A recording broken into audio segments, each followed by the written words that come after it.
First of all good morning to all of you. अपन देखते हैं लेक्चर नंबर 4। लास्ट लेक्चर में हमने कुछ क्वेश्चंस करे थे बीम के रिगार्डिंग कि एक्सटर्नल इंडिटरमिनेसी हमने निकालना सीखा थी किसका, बीम का।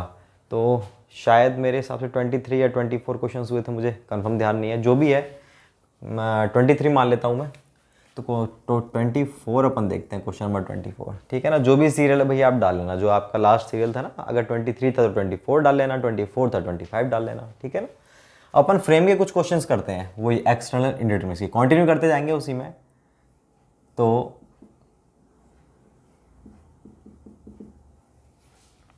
इसकी निकालनी है हमको एक्सटर्नल इंडिटरमिनेसी। पहली बात तो मैं ये समझूं कि ये फ्रेम है या फिर ट्रस है, मुझे मालूम ही नहीं है। तो इसको समझने का तरीका मैं आपको बता चुका हूँ ऑलरेडी। जो ट्रस होते हैं वो पिन जॉइंटेड मेंबर होते हैं उसके अंदर सारे, और जो हमारे फ्रेम होते हैं वो रिजिड जॉइंटेड होते हैं। कुछ बोल देता है, अगर वो फ्रेम दिख रहा है हमको और लेकिन उसने ट्रस बोल रखा है तो ट्रस ही मानना पड़ेगा। अगर हमको वो दिखने में लग रहा है कि ट्रस है ये, लेकिन उसने फ्रेम बोल दिया तो फ्रेम ही मानना पड़ेगा। दो चीज़ हो गई। नेक्स्ट चीज़ क्या है कि उसने कुछ नहीं बोल रखा, तो हम कैसे समझें कि ये ट्रस है या फिर फ्रेम है, हम कैसे डिफ्रेंशिएट करें, कैसे पता लगाएं हम कि ये ट्रस है या फिर फ्रेम है। तो उसका सिंपल सा एक तरीका है कि जो फ्रेम होते हैं उसमें जो मेंबर होते हैं ना, मेंबर वो डायरेक्टली सपोर्ट पर अटैच्ड होते हैं। मतलब ये सपोर्ट दिख रहा है आपको, सपोर्ट से मेंबर निकल रहा है, ठीक है। लेकिन जो अपना ट्रस होता है ना, ट्रस वो सपोर्ट पर टिका होता है, कोई मेंबर नहीं टिका होता उस पर। देखो ये सपोर्ट है अपना, ये दूसरा सपोर्ट है। तो ये आपको दो दिख रहे हैं, एक तो ये है और एक ये, दोनों इनमें से ये फ्रेम है या ट्रस है। देखो ये पूरा का पूरा जो स्ट्रक्चर है वो इन दोनों सपोर्ट पर टिका हुआ है। तो ये तो कहलाएगा हमारा क्या है, मतलब ये जो सपोर्ट है यहाँ से कोई मेंबर नहीं निकलेगा, कोई सीधा मेंबर नहीं निकलेगा। यहाँ पर देखो सपोर्ट से ही मेंबर निकल रहे हैं डायरेक्टली, या फिर अपन कहें मेंबर सपोर्ट पर डायरेक्टली अटैच्ड है, ठीक है ना। तब तो है अपना फ्रेम। तो देखने में आप कैसे पता करोगे कौन सा ट्रस है कौन सा फ्रेम है भाई? अगर सपोर्ट पर मेंबर डायरेक्टली अटैच्ड है तब तो है अपना कौन सा, ये है फ्रेम। और अगर नहीं है पूरा पूरा स्ट्रक्चर अटैच्ड, जैसे आपको दिख भी जाएगा बहुत सारे मेंबर इस तरीके के हैं। अब देखो भाई कई बार क्या होता है, मैं इन दोनों में अपन डिफरेंस देखते हैं। मान लो एक तो ये है, अब देखो ये आपको क्या है, ये आपको वो भी दिख रहा है, इससे आप समझोगे अच्छे तरीके से। दो चीजें हैं,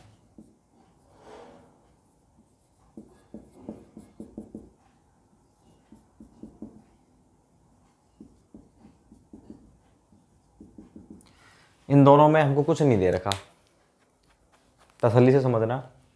इन दोनों में उसने हमको कुछ नहीं दे रखा कि ये ट्रस है या फिर फ्रेम है, ये ट्रस है या फिर फ्रेम है। हम कैसे समझेंगे? तो देखो सपोर्ट से मेंबर निकल रहे हैं ना, तो वो तो है फ्रेम, और सपोर्ट पर डायरेक्टली पूरा पूरा स्ट्रक्चर टिका हुआ है तो है ट्रस। उसने नहीं बोल रखा तो हम इसे तो ट्रस मानेंगे और इसे फ्रेम मानेंगे।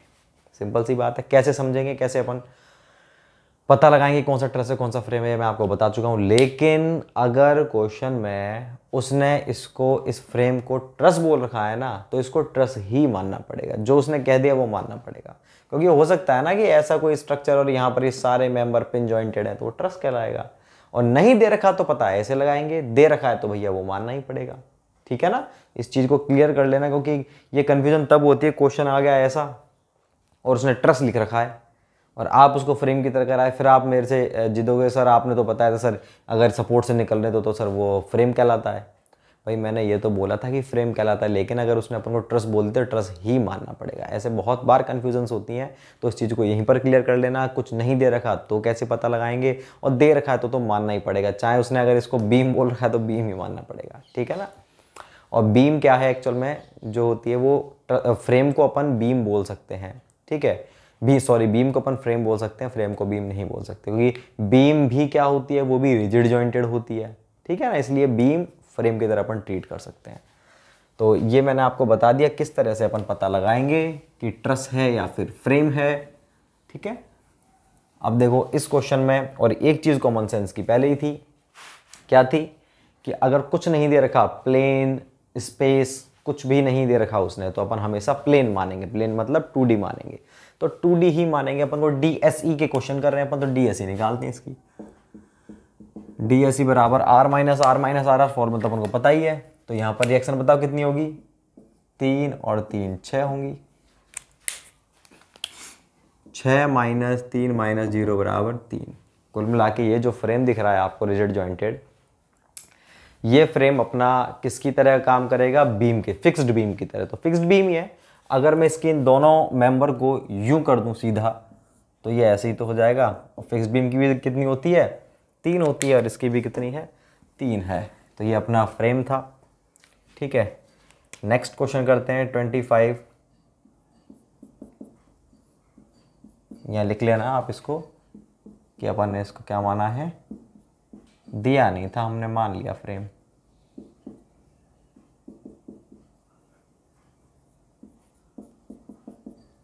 अब देखो ये दूसरे में भी अपन इसको फ्रेम मान रहे हैं। इसमें क्या है, इसमें ये अंतर है, एक तो सपोर्ट का नीचे, दूसरा इसके ऊपर लोड लगा हुआ है। अगर लोड लगा हुआ है तो कोई फ़र्क पड़ेगा क्या, तो क्या करेंगे हम, अब वो मत कर देना कि सर लोड लग रहा है इसमें वर्टिकल, तो यहाँ पर तो 3 नहीं 2 रिएक्शन आएंगी और यहाँ पर आएगी 1। 1 का मतलब कैसे करेंगे अपन, 3 माइनस 2 बराबर 1। गलत है ये, ऐसे नहीं करेंगे हम, तरीका ये गलत है। क्यों, क्योंकि मैंने लिखवा रखा है नोट में, वर्टिकल लोडिंग का फ्रेम और ट्रस पर कोई प्रभाव नहीं पड़ता। नहीं पड़ता मतलब जितनी रिएक्शंस आएंगी उतनी कंप्लीट लेंगे और इक्विलिब्रियम कंडीशन भी कंप्लीट लेंगे अपन। तो यहाँ पर कितनी होती है, 3, और यहाँ पर कितनी होती है, 2, मतलब 5। तो DSE बराबर 5 माइनस 3 माइनस 0 बराबर 2। क्लियर है बात। तो ये इस चीज़ के लिए था अपना क्वेश्चन। नेक्स्ट करते हैं क्वेश्चन नंबर 26।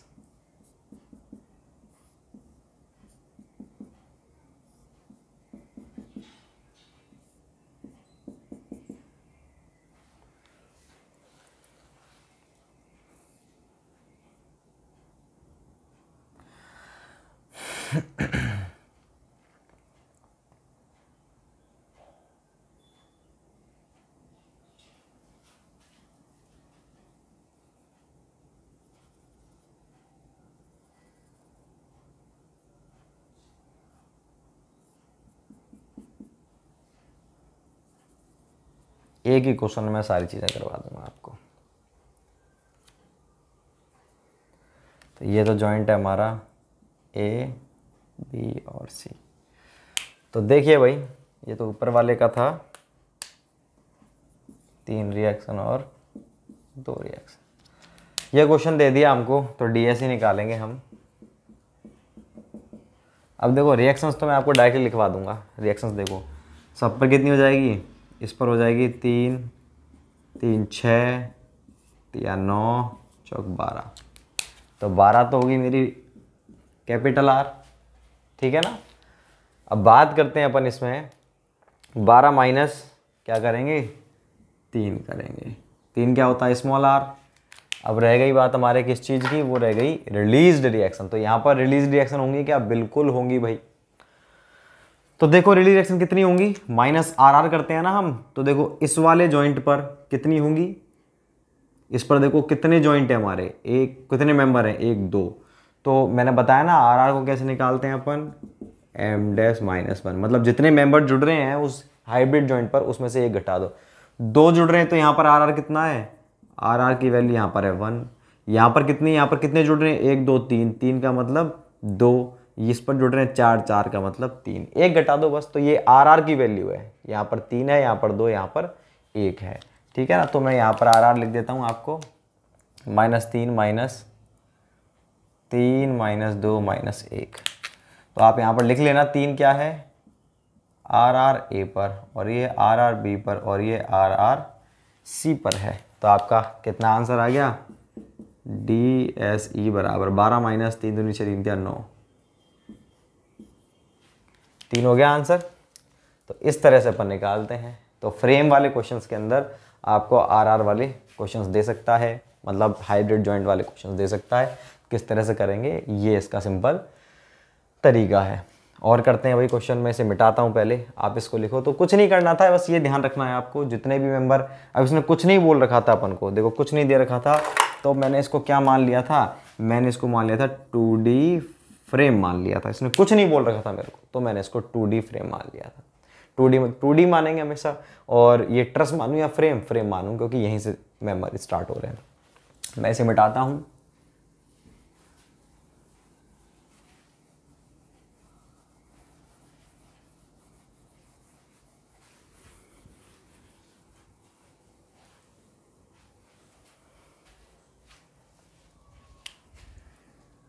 ट्वेंटी 7 देखिए, एक क्वेश्चन और करते हैं इसी का।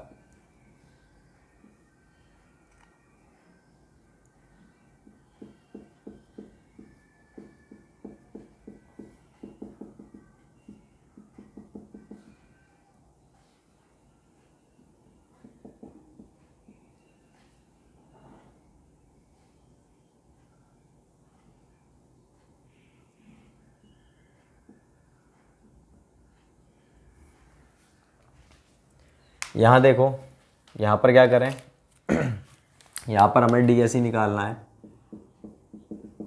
अब अपन को फास्ट करना है भाई। अब आप मैं बहुत स्लो करवा चुका हूँ आपको।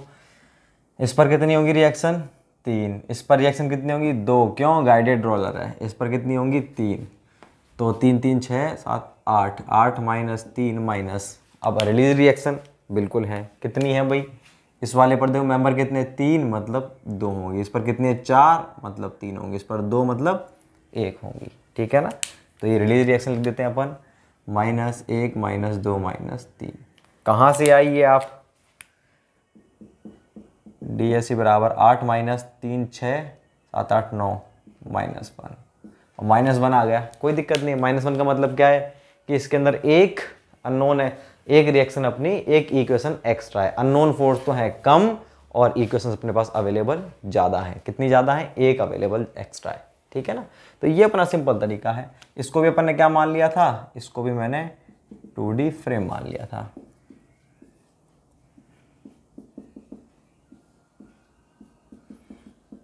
अब देखो भाई, उसने अपन को बोल दिया, क्वेश्चन के अंदर साफ साफ बोल दिया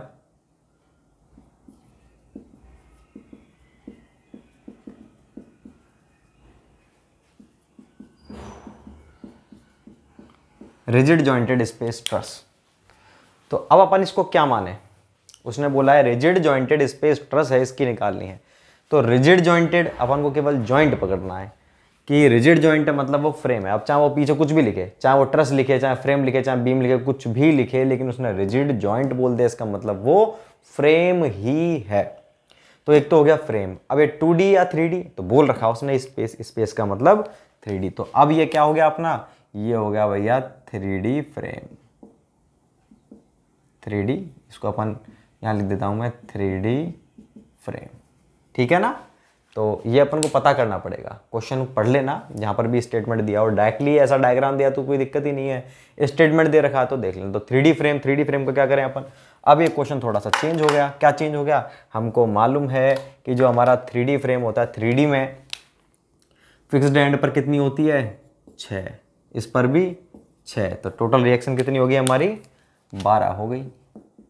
DSE बराबर 12 माइनस क्या करेंगे यार, 6 करेंगे, क्योंकि इक्विलिब्रियम कंडीशन भी कितनी होती है, 6 होती है 3D में। तो आंसर हमारा क्या आ गया, 6। तो ध्यान रहे, अच्छे से देख लेना क्या लिखा हुआ है। अगर आप इसको सिंपली करते तो क्या करते, 3 और 3 6, 6 माइनस 3 बराबर 3 आंसर लिख देते, जबकि इसका आंसर क्या है, 6 आएगा। और 3D के अंदर केवल इतना ही पूछ सकते हैं, इससे एक्स्ट्रा ज़्यादा नहीं पूछते हैं। ये क्वेश्चन और करवाता हूँ मैं आपको 3D का, 28 29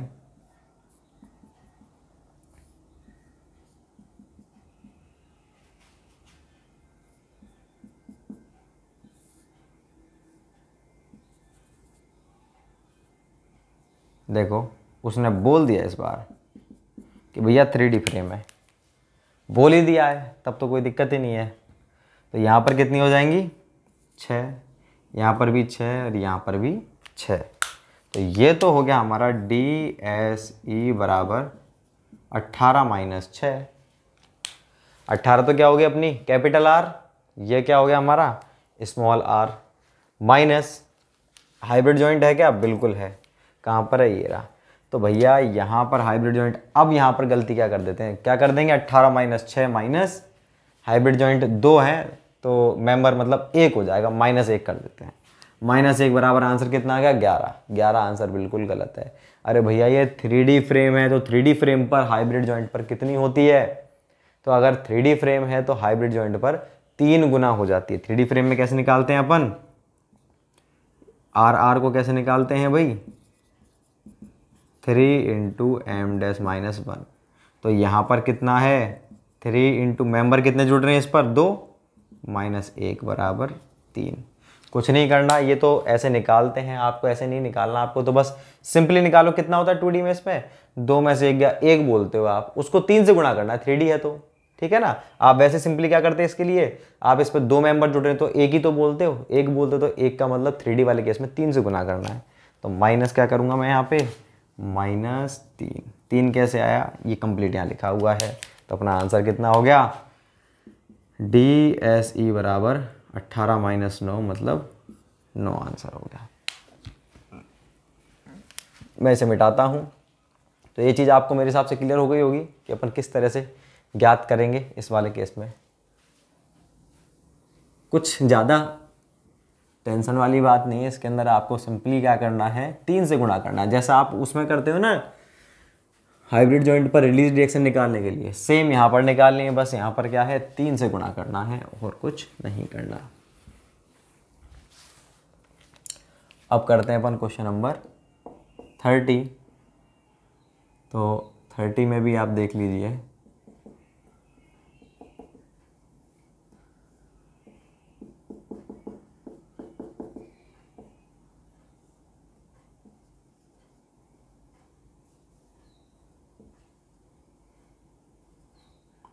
ये ए, ये बी और ये सी। उसने बोल दिया हमको या 3D फ्रेम निकालो। सबसे पहले तो रिएक्शंस 6, 6 और 6। रिलीज रिएक्शन कितनी होंगी? ए पर तो कितनी होगी? देखो मेंबर कितने? 3, 3 - 2, 3 - 1 बराबर 2 हो गई। वैसे तो अपने यहाँ पर 2 लिखते, लेकिन 3D है तो 2 को 3 से गुणा करना पड़ेगा। 2 तिया 6 तो यहाँ पर होंगी। यहाँ कितने जॉइंट है? 4। तो अपन रिलीज रिएक्शन कितनी मानते हैं 2D में? 4 में से 1 गया तो 3 मानते हैं। 3 को अपन को 3 से गुणा करना पड़ेगा। क्यों? क्योंकि ये 3D है। 3 तिया 9। यहाँ पर 2 हैं, 2 में से 1 गया 1 मतलब 3 हो जाएगी। ठीक है ना। ये होगी अपनी रिलीज रिएक्शन। तो मैं लिखता हूँ DSE बराबर 18 - 6, ये क्या है? स्मॉल आ रही है, -6 - 9 - 3। तो DSE कितना हो गया?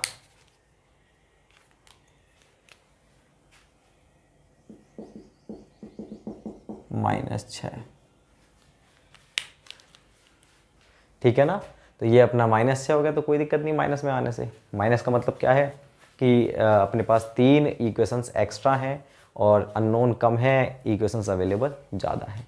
तो ये सारे क्वेश्चंस फ्रेम के थे। तो फ्रेम में अगर बोलता है तो ठीक है, 2D 3D में तो अपन समझ ही जाएंगे। अब अपन ट्रस्ट के क्वेश्चंस करते हैं कुछ।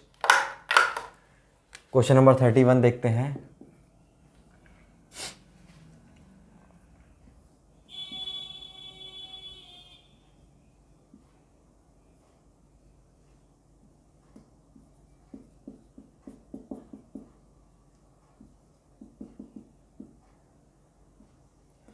भाई ये ट्रस्ट दे रखा है उसने, तो इसकी निकालेंगे अपन। तो इसने कुछ नहीं बोल रखा अपन को, कुछ भी नहीं बोल रखा ट्रस्ट है या फ्रेम है। लेकिन जब मैंने ऑब्जर्व किया और देखा कि जो बॉटम कॉर्ड मेंबर है डायरेक्टली सपोर्ट पर है, इसका मतलब क्या है ये? उसने कुछ बोल नहीं रखा, मैंने इसको ट्रस्ट मान लिया। और ट्रस्ट भी कौन सा? 2D मानूंगा। ठीक है ना। तो 2D ट्रस्ट के लिए क्या करना है? कुछ भी नहीं करना। DSE बराबर R - R। ट्रस्ट के केस में ये ध्यान रखना, ट्रस्ट के केस में केवल फॉर्मूला कितना सा रहेगा? R - R। ट्रस्ट के केस में RR नहीं आता। RR क्यों नहीं आता? क्योंकि RR तो क्या है? Internal hinge. इसके तो हर जॉइंट ही हिंज है। सारे जॉइंट पिन जॉइंटेड तो होते हैं, पिन मतलब हिंज जॉइंटेड, तो सभी हिंज जॉइंटेड है ऑलरेडी। तो इसलिए यहाँ पर RR नहीं आएगा। ठीक है ना। RR मत कर देना, यहाँ पे केवल इतना सा फॉर्मूला रहता है। तो RR को काउंट करने की जरूरत है नहीं, इसके अंदर इंटरनल हिंज देगा ही नहीं। अगर आपको ऐसा दिखा भी देना यहाँ पे, ऐसे जैसे ये मैंने ब्लैक ब्लैक दिखा रहे हैं सारे जॉइंट ट्रस्ट में, तब भी नहीं लेंगे, उसमें तो होते ही हैं ऑलरेडी, ऐसे ही होते हैं। तो आप इसके अंदर निकालो, एक कितनी रिएक्शन है? 1 होती है। यहाँ कितनी होती है? 2 होती है। तो 2 और 1 3। तो DSE कितना आ गया अपना? 3 - 3 बराबर 0। मतलब क्या है ये हमारा डिटर्मिनेट। ठीक है, 32 देखिए, सेम क्वेश्चन करते हैं अपन।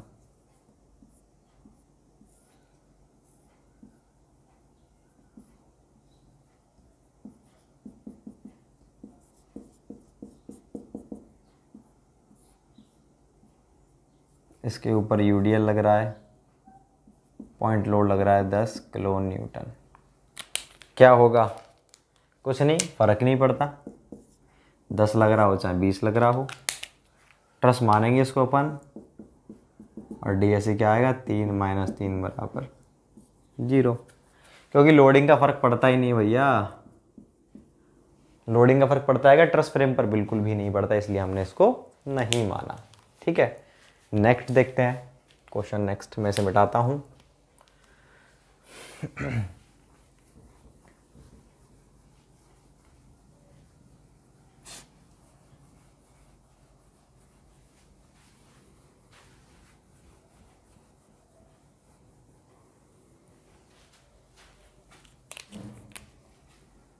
Thirty three.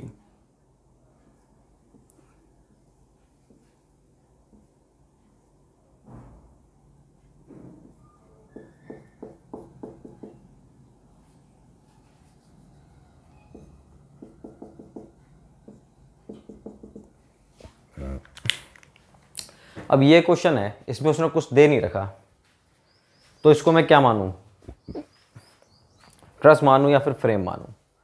तो देखो, दिखने में तो ये मेरे को फ्रेम भी लग रहा है, ट्रस भी लग रहा है, लेकिन मैंने देखा कि जो बॉटम कोड मेंबर वो डायरेक्टली सपोर्ट पर अटैच्ड है। इसका मतलब क्या है, ये ट्रस है। ये इसने कुछ नहीं बोला। अगर ये हमको फ्रेम बोलता ना तो हम फ्रेम की तरह ही काम करते हैं इसमें, लेकिन इसने कुछ नहीं बोल रखा, हमने देखा डायरेक्टली सपोर्टेड है, मतलब हम इसको क्या मानेंगे, हम इसको मानेंगे 2D ट्रस मानेंगे। ट्रस मानोगे तो देखो यहाँ पर कितना है 2, यहाँ कितना है 2, तो DSE कितना हो गया 4 माइनस 3 बराबर 1।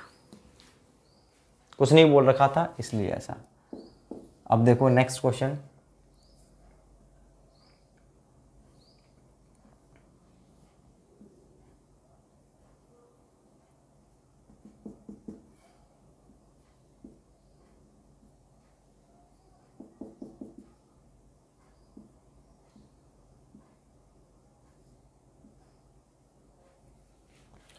अब ये है, अब अपन को समझ नहीं आ रहा कि ये फ्रेम है या ट्रस है, लेकिन अगले ने अपन को साफ साफ बोल रखा है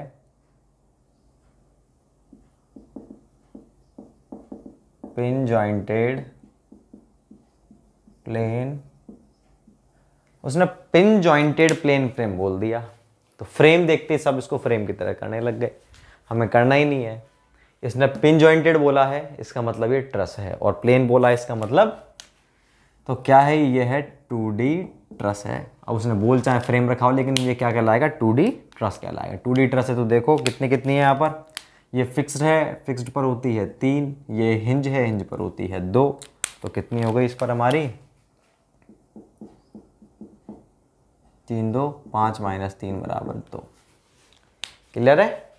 तो ये अपना इस तरह से निकालेंगे। अब अगर कोई पूछे कि सबसे स्टेबल सिंपल फॉर्म कौन सी है ट्रस की, मतलब डिटर्मिनेट स्टेबल और डिटर्मिनेट ट्रस सिंपलेस्ट कौन सा होता है, तो ट्राइंगल को अपन बोलेंगे। क्यों बोलेंगे, देखो 35 देखो क्वेश्चन नंबर।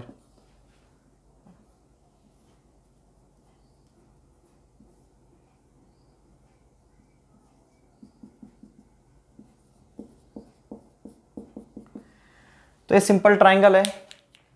ट्रस के लिए, ट्राइंगल के लिए मिनिमम 3 तो मेंबर से ट्राइंगल, ट्राइंगल मतलब इसमें 3 भुजा तो होती हैं, त्रिभुज। तो ये ट्राइंगल जो होता है हमारा सिंपल ट्राइंगल, अब ये कैसा भी हो सकता है, ये समद्विबाहु, समबाहु, कोई सा भी हो, डजेंट मैटर, समकोण कोई सा भी हो, डजेंट मैटर। हम तो कह रहे हैं केवल सिंपल ट्राइंगल जो होता है वो एक परफेक्ट स्टेबल ट्रस का एग्जाम्पल है, डिटर्मिनेट परफेक्ट स्टेबल। क्यों? क्योंकि देखो इस वाले केस में अगर आप DSE निकालते हो,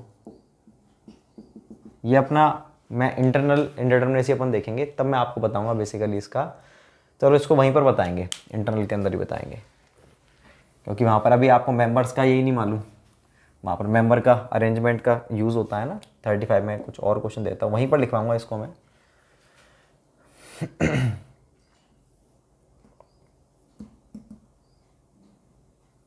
एक क्वेश्चन ये,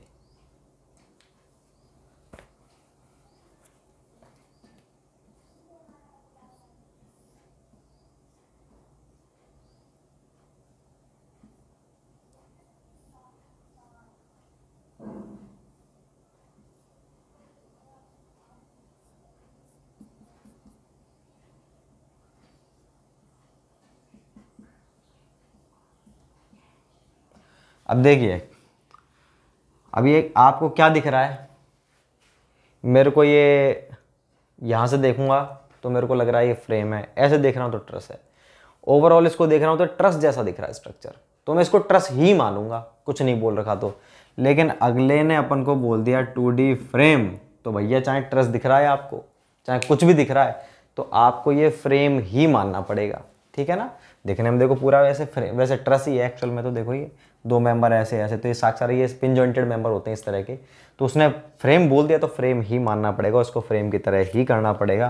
फ्रेम की तरह करते हैं तो ये तो हो गए 3 और ये हो गए 2, 3 2 5। हालांकि एक्सटर्नल में तो इतना फ़र्क नहीं पड़ेगा, लेकिन मैं आपको ये अभी से प्रैक्टिस इसलिए करवा रहा हूँ ट्रस और फ्रेम बोलने की, ताकि आगे दिक्कत नहीं आए, आगे दिक्कत आएगी आपको। अब देखो इसको चाहे मैं फ्रेम मानता, चाहे मैं इसको ट्रस मानता, आंसर मेरा कितना आता। अगर मैं इसको ट्रस मानता हूँ तब भी देखो 3 2 5 -3 बराबर 2 ही आता। अगर मैं इसको फ्रेम मानता तब भी 2 आएगा, अभी कोई दिक्कत नहीं। लेकिन मैं अभी प्रैक्टिस करा रहा हूँ आपको, ताकि आप डिफ्रेंशिएट करना सीखें, ट्रस क्या है फ्रेम क्या है, क्योंकि आगे इंटरनल वाले में दिक्कत आएगी आपको 100%।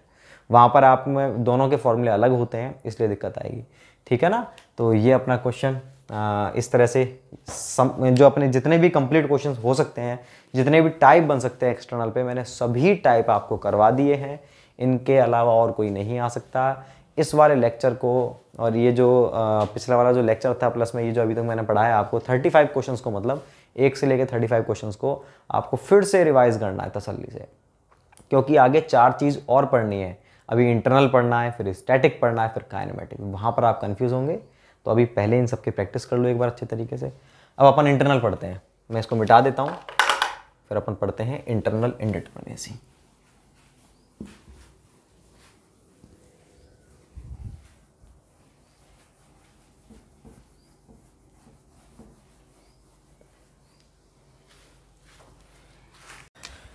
तो भाई अपन देखते हैं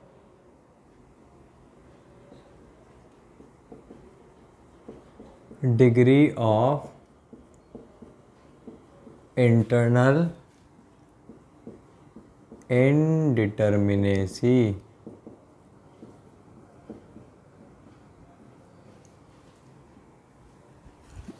तो डिग्री ऑफ इंटरनल इंडिटरमिनेसी अगर अपन बात करें, तो डिग्री ऑफ इंटरनल इंडिटरमिनेसी किस पर डिपेंड करती है, ये अपन फ्लो चार्ट पे लिखा था कि ये केवल और केवल जो हमारे मेंबर अरेंजमेंट हैं और इंटरनल फोर्सेस उस पर डिपेंड करती है।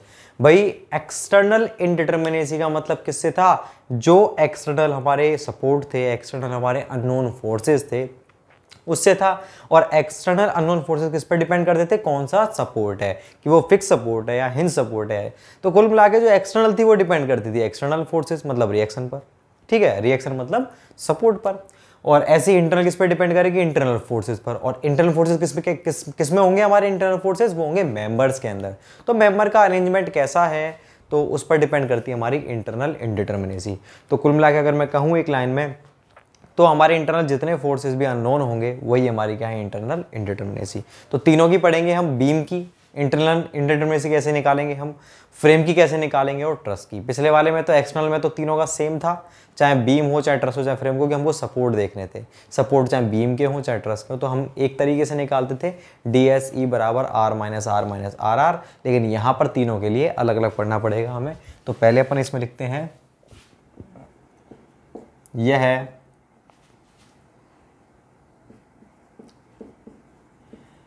इंटरनल फोर्सेस व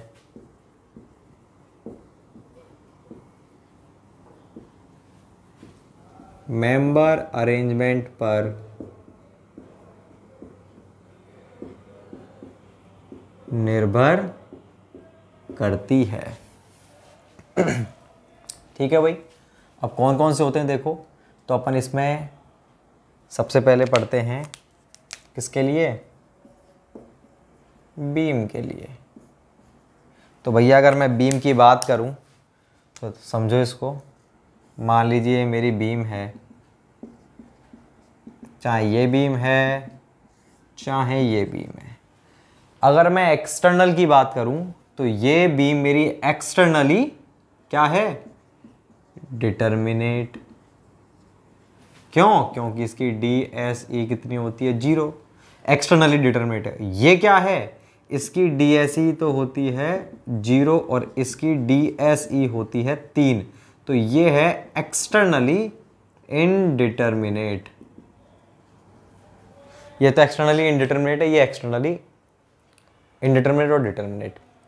लेकिन अगर मैं बात करता हूँ इंटरनल की, तो देखो अगर मेरे को एक बार इसके एक्सटर्नल फोर्सेस पता चल गए, मतलब ये दोनों रिएक्शन और ये तीनों रिएक्शन ज्ञात हो गई, तो उसके बाद में अगर मैं यहाँ पर सेक्शन लेकर के शियर फोर्स निकालूं, बेंडिंग मोमेंट निकालूं, सब कुछ ज्ञात कर सकता हूँ। एक बार मेरे को रिएक्शन तो पता चल जाए, बीम के केस में रिएक्शन मुझे पता चलते ही तीनों रिएक्शन पता हो गई, तो फिर मैं इंटरनल फोर्सेस को ज्ञात कर सकता हूँ। मतलब इंटरनल फोर्सेस कौन से होते हैं मेरे, shear force, bending moment, axial thrust, ये सब मेरे इंटरनल फोर्सेस हैं।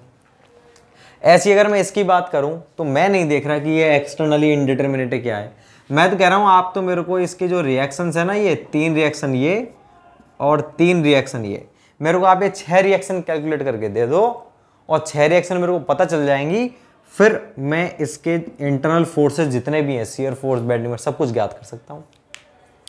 मतलब मैं तो केवल इंटरनल की बात करूं, तो अगर मेरे को रिएक्शंस पता हैं तो फिर मैं इसके इंटरनल फोर्सेस को ज्ञात कर सकता हूं, चाहे बीम डिटर्मिनेट हो चाहे इनडिटर्मिनेट। ठीक है ना भाई, हम इंटरनल की बात कर रहे हैं ना फिलहाल, तो हम एक्सटर्नल चीज़ों को तो देखेंगे नहीं। मतलब हम ये मान के चलेंगे कि हमको एक्सटर्नल रिएक्शंस तो पता है, ऑलरेडी पता है, तब हम ज्ञात कर रहे हैं इंटरनल फोर्सेस। अगर मुझे पता है ना बीम के केस में एक्सटर्नल रिएक्शंस, तो मैं इंटरनल फोर्सेस को ज्ञात कर सकता हूं। इसका मतलब ज्ञात कर सकता हूं बीम के, तो यहां पर हमारी इंटरनल इनडिटर्मिनेसी क्या होगी, 0। कुल मिला के बीम जो होती है इंटरनली डिटर्मिनेट होती है, सभी बीम, ओनली बीम की बात कर रहा हूं। वहीं अगर मैं बात करूं किस चीज की, फ्रेम की, और फ्रेम की, जैसे मैंने बीम में आपको रिएक्शन कैलकुलेट करके दे दी थी, ऐसे ही अगर मैं फ्रेम में आपको रिएक्शंस कैलकुलेट करके दे दूं ना, तो भी आप इसके इंटरनल फोर्सेस को नहीं ज्ञात कर पाओगे। क्यों? क्योंकि यहां पर जॉइंट होते हैं रिजिड, रिजिड जॉइंट पर मोमेंट और आता है, उसे और ज्ञात करना पड़ेगा, तो उसके लिए अलग अलग थ्योरम्स और मेथड्स आते हैं। तो कुल मिला के फ्रेम के केस में और ट्रस के केस में ऐसा नहीं होता कि आपको एक्सटर्नल रिएक्शन पता है तो आप इंटरनल फोर्सेस को ज्ञात कर सकते हो, नहीं। वहां पर अगर आपको एक्सटर्नल पता है तब भी आप ज्ञात नहीं कर पाओगे। इसलिए ये जो होते हैं दोनों इंटरनली इनडिटर्मिनेट होते हैं। हो सकता है डिटर्मिनेट भी हो, लेकिन इनडिटर्मिनेट होते हैं फ्रेम और ट्रस। लेकिन बीम क्या होती है, इंटरनली डिटर्मिनेट। तो कोई आपसे पूछे कि बीम बताओ डिटर्मिनेट होती है या इनडिटर्मिनेट, तो आप पूछना भाई ये बताओ, एक्सटर्नल पूछे इंटरनल, एक्सटर्नल तो क्या फिर बीम बताओ, अभी ज्ञात करके बता देते हैं। एक्सटर्नल तो सपोर्ट से निकाल दोगे आप, DSE R माइनस आर। अगर वो कहता बीम इंटरनली क्या होती है, तो इंटरनली भैया डिटर्मिनेट होती है, सभी बीम, चाहे वो फिक्स्ड हो, चाहे वो ये हो, चाहे कॉन्टिन्यूस हो, कैसी बीम हो, इंटरनली डिटर्मिनेट होती है। क्यों होगी इंटरनली डिटर्मिनेट? वो इंटरनली डिटर्मिनेट इसलिए होगी क्योंकि जो हमारी बीम होती है, उस बीम के अगर एक बार हमको रिएक्शंस पता हो एक्सटर्नल, तो हम इंटरनल फोर्सेस को ज्ञात कर सकते हैं इजीली। ठीक है ना। तो इसमें तो हम स्टेटमेंट लिखेंगे सीधा सा, तो इसमें तो हम एक सीधा सा स्टेटमेंट लिखते हैं, क्या,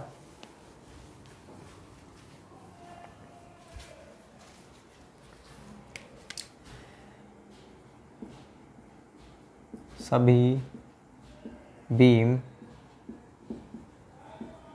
इंटरनली डिटर्मिनेट होती हैं क्योंकि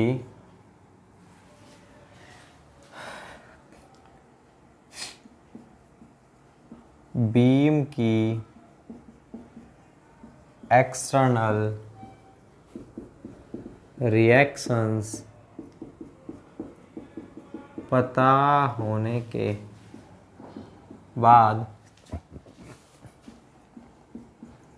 इंटरनल फोर्सेस मतलब shear फोर्स, बेंडिंग मोमेंट और एक्सियल थ्रस्ट को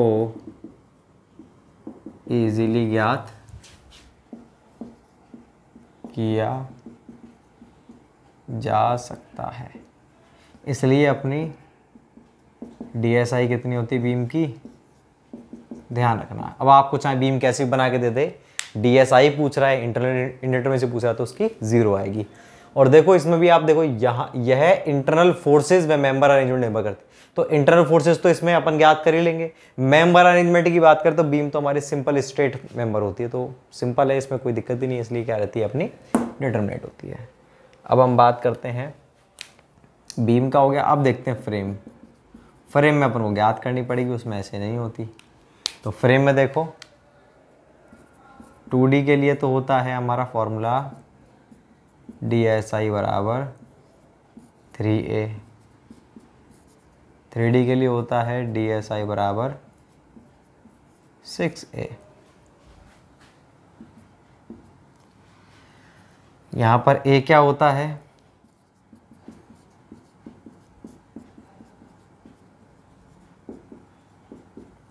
number of closed loop. Closed loop का मतलब मान लो ये ऐसे फ्रेम है, तो इसमें क्लोज्ड एरिया कितने दिख रहे हैं आपको, एक ही दिख रहा है। अगर ये 3D है, 2D है हमारा, तो इसकी इंटरनल कितनी होगी हमारी, ए कितना है हमारा, केवल एक ही एरिया है क्लोज्ड, 1 गुणा 3 बराबर 3 हो गई। अगर मान लीजिए ऐसा हो हमारा, तो कितनी हो गई, 1 और 1 2, तो 2 तिया 6। और अगर ऐसा है हमारा तो कितने क्लोज्ड एरिया, 1 2 3 4, 4 तिया 12। ऐसे बस सिंपल, कुछ करना ही नहीं इसके अंदर। तो ये होता है हमारा क्लोज्ड लूप का मतलब। तो फ्रेम की बिल्कुल सिंपल थी। ऐसे हम देखेंगे किसकी, ट्रस की। मैं इसे मिटाता हूँ, आप इसको उतार लो भाई, सी हम ट्रस की लिखेंगे।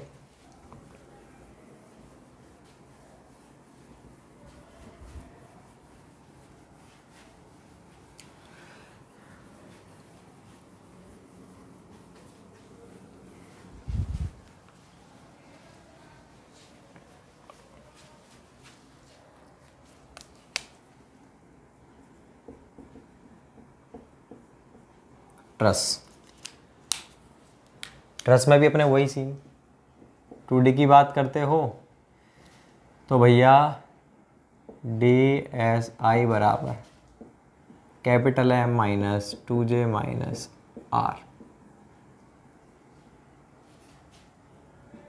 और अगर आप 3D की बात करते हो, DSI बराबर M minus 3J minus R। तो देखो भाई यहाँ पर M क्या है, कैपिटल M, ये अपना total number of members. J क्या है, total number of joints. R क्या है, number of equilibrium conditions. R आपको पता ही है, R की वैल्यू 2D 3D, 2D में 3 3D में 6 होती है। तो इस फॉर्मूले को मैं ये भी तो लिख सकता हूँ, DSI बराबर M माइनस 2J माइनस 3, और इसको M माइनस 3J माइनस 6, एक ही बात है। ठीक है भाई। तो ये अपना ट्रस का है। तो वहाँ पर जो हमने लिखा था एक, वो M डैश लिखा था और स्मॉल m डैश लिखा था, वो कैपिटल M नहीं था, स्मॉल m डैश। तो स्मॉल m, और यहाँ पर ये क्या, कैपिटल M। कैपिटल M है जितने भी ट्रस्ट में मेंबर हैं उनकी संख्या, total number of members. J का मतलब जितने भी जॉइंट है उनकी संख्या है। R का मतलब आपको बता ही रखा, तो आप सिंपली इससे निकाल सकते हो। अब देखो भाई, अगर DSI की वैल्यू 0 आती है तो इसका मतलब वो ट्रस्ट कैसा है, वो ट्रस है हमारा डिटर्मिनेट, उसको बोलेंगे परफेक्ट डिटर्मिनेट ट्रस। ठीक है ना। अगर DSI की वैल्यू 0 से ज़्यादा आती है तो इनडिटर्मिनेट है, और जितना ज़्यादा इनडिटर्मिनेट होगा कोई भी स्ट्रक्चर, जैसे जैसे इनडिटर्मिनेसी बढ़ती जा रही है, तो क्या हो रहा है स्ट्रक्चर के अंदर आप समझिएगा।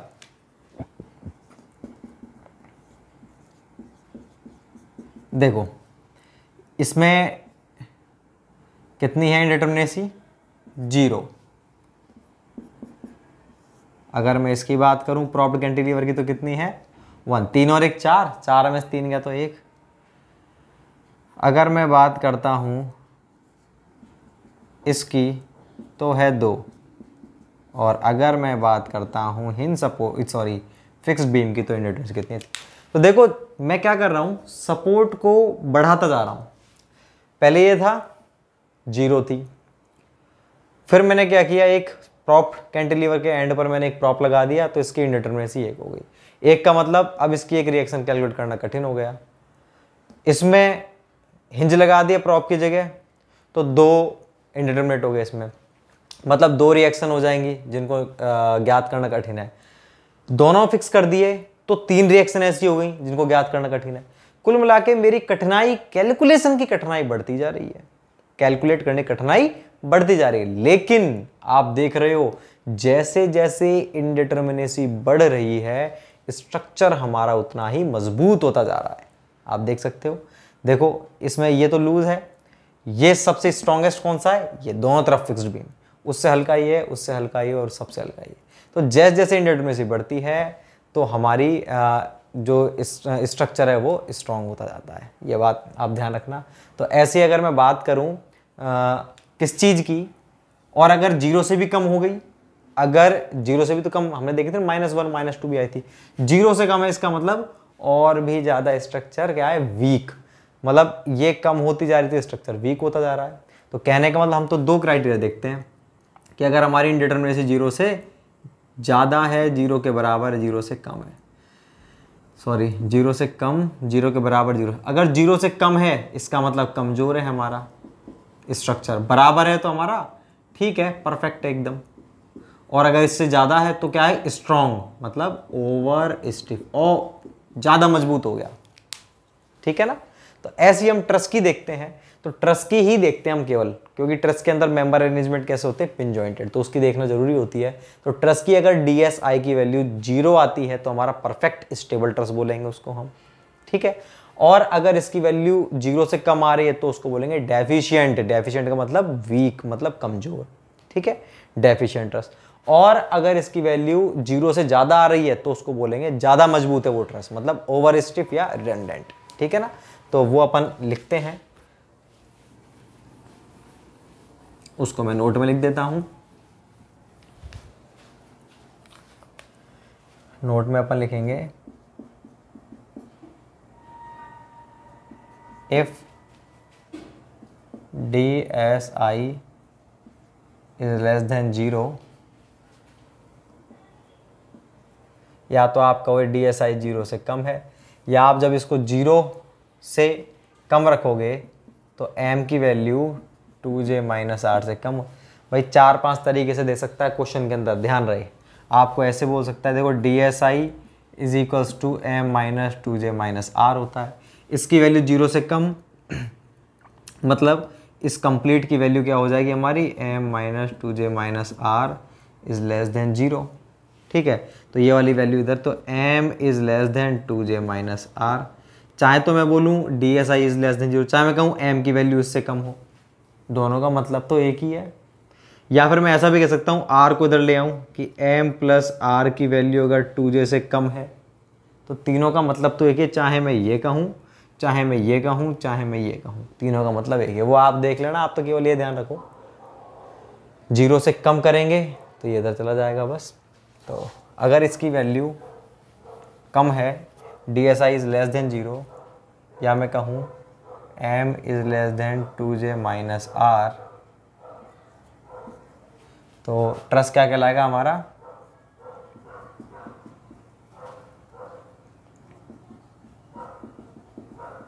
Deficient unstable truss. और अगर DSI की वैल्यू 0 है, या कहा अगर आप इसकी वैल्यू 0 रख दोगे, 2j - r इधर आ जाएगा, तो मैं कह सकता हूँ m इज किसके बराबर, 2j - r के बराबर। तो ऐसे केस में इसको ट्रस को क्या बोलेंगे अपन, परफेक्ट स्टेबल ट्रस। ठीक, और अगर इसकी वैल्यू 0 से अधिक आती है, या कहा जाए m की वैल्यू 2j माइनस आर से अधिक है, तो इसको बोलेंगे अपन ओवर स्टिफ या रिडंडेंट ट्रस। ठीक है, तो अब आप ये तीनों देख लीजिए। DSI की वैल्यू अगर 0 से कम आती है तो m is less than 2j, चाहे तो आप ये कर लो, मेंबर देख लो और ये वैल्यू निकाल लो। इसकी वैल्यू अगर इससे ज़्यादा है, मतलब m की वैल्यू इससे कम है, तो डेफिशिएंट अनस्टेबल, कमजोर है वो ट्रस हमारा। बराबर है इसके ये दोनों वैल्यू, तो DSI की वैल्यू ऑटोमेटिकली 0 आएगी। भाई ये बराबर ये होगा तो वैल्यू क्या है, DSI की 0। परफेक्ट स्टेबल ट्रस इस वाले केस में ओवर स्टिफ या रिडंडेंट ट्रस। ऐसे ही अपन इसके अंदर एक चीज़ और देखते हैं, जो मैं आपको बता रहा था कि हमारा सबसे सिंपल परफेक्ट स्टेबल ट्रस कौन सा होगा, ट्रायंगुलर। ट्रायंगुलर में क्या हो रहा है, देखो मेंबर कितने हैं, 3, और इसमें जॉइंट कितने हैं, 1 2 3। तो अगर मैं ये निकालूं DSI इसकी, तो DSI मेंबर कितने हैं, 3, माइनस जॉइंट कितने हैं, 2 गुणा 3 माइनस वो कितनी होती है रिएक्शन, 3, तो कितना हो गया, 3 माइनस 3 दूनी 6 माइनस 3 बराबर 0। 0 आ रहा है इसका मतलब परफेक्ट स्टेबल। तो आपसे अगर पूछे परफेक्ट स्टेबल ट्रस के लिए मिनिमम कि परफेक्ट स्टेबल ट्रस कौन सा होता है, rectangular truss, triangular truss, semi circular truss, parabolic truss, तो कौन सा होता है, ट्रायंगुलर ट्रस।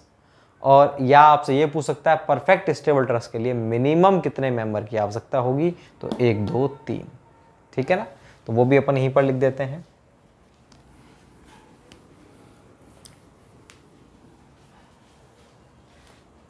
उसको चलो नेक्स्ट में उसको लिख देंगे अपन, नेक्स्ट में जब अपन एग्जाम्पल करेंगे ना तब लिख देंगे। ठीक है ना, तो ये कंप्लीट अपना इससे रिलेटेड था। अब इसके क्वेश्चंस को अपन करेंगे नेक्स्ट लेक्चर के अंदर, जितने भी अपने क्वेश्चंस हैं इसके एग्जाम्पल्स को जो अपने इंटरनल इंडिटरमिनेसी के हैं उसको करेंगे अपन नेक्स्ट लेक्चर में। ठीक है, थैंक यू सो मच।